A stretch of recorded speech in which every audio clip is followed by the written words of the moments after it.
بسم اللہ الرحمن الرحیم۔ حزب اللہ دنیا کے سب سے زیادہ ہتھیاروں سے لیس غیر ریاستی تنظیم ہے جو سیاسی، عسکری اور سماجی شعبوں پر فعال ہے۔ اس کی بنیاد 1982 میں رکھی گئی تھی۔ اس کے قیام کا مقصد اسرائیل کی فوجی کارروائیوں کا مقابلہ کرنا اور لبنان میں اسلامی اصولوں پر مبنی حکومت کا قیام تھا۔ جب اسرائیل نے لبنان پر حملہ کیا تھا، ایران اور شام کی مدد سے اس تنظیم کا آغاز ہوا۔ ایران کی اسلامی انقلاب کی کامیابی نے حزب اللہ کی نظریاتی اور مالی معاونت کی۔ ابتدائی طور پر حزب اللہ کا مقصد لبنان سے اسرائیلی فوج کا انحلال تھا۔ 1985 میں حزب اللہ نے اپنے منشور کا اعلان کیا جس میں اسرائیل کی نابودی اور اسلامی حکومت کے قیام کا ذکر تھا۔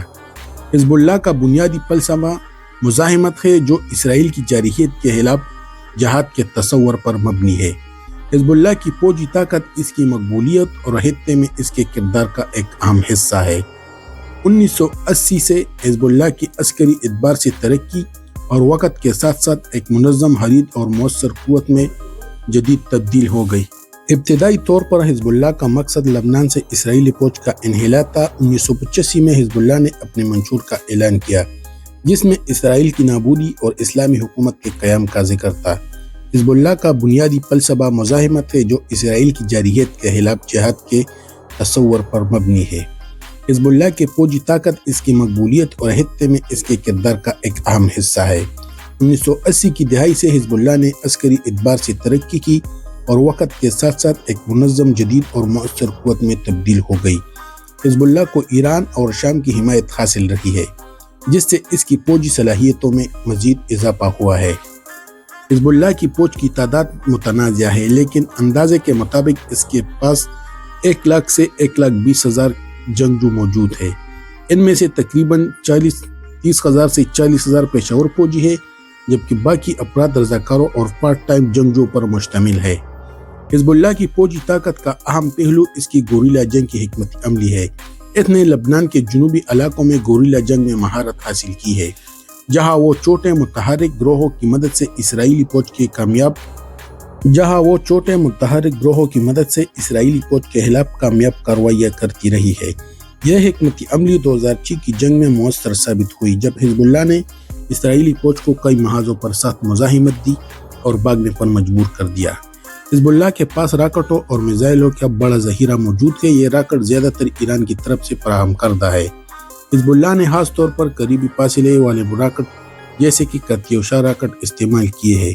اس کے علاوہ اس کے پاس درمیانی اور فاصلے تک مار کرنے والے راکٹ بھی موجود ہیں جن میں فجر 3 اور فجر 5 شامل ہیں۔ 2006 کی جنگ میں حزب اللہ نے اسرائیل پر ہزاروں فائر راکٹ کیے۔ حزب اللہ کے پاس بغیر پائلٹ کے فضائی ڈرونز بھی موجود ہیں جو کہ ایران نے فراہم کیے ہیں۔ یہ ڈرون اسرائیل کے خلاف جاسوسی اور حملوں کے لیے استعمال کیے جاتے ہیں۔ حزب اللہ جدید الیکٹرانک جنگی نظام اور مواصلاتی آلات کا بھی استعمال کرتی ہے۔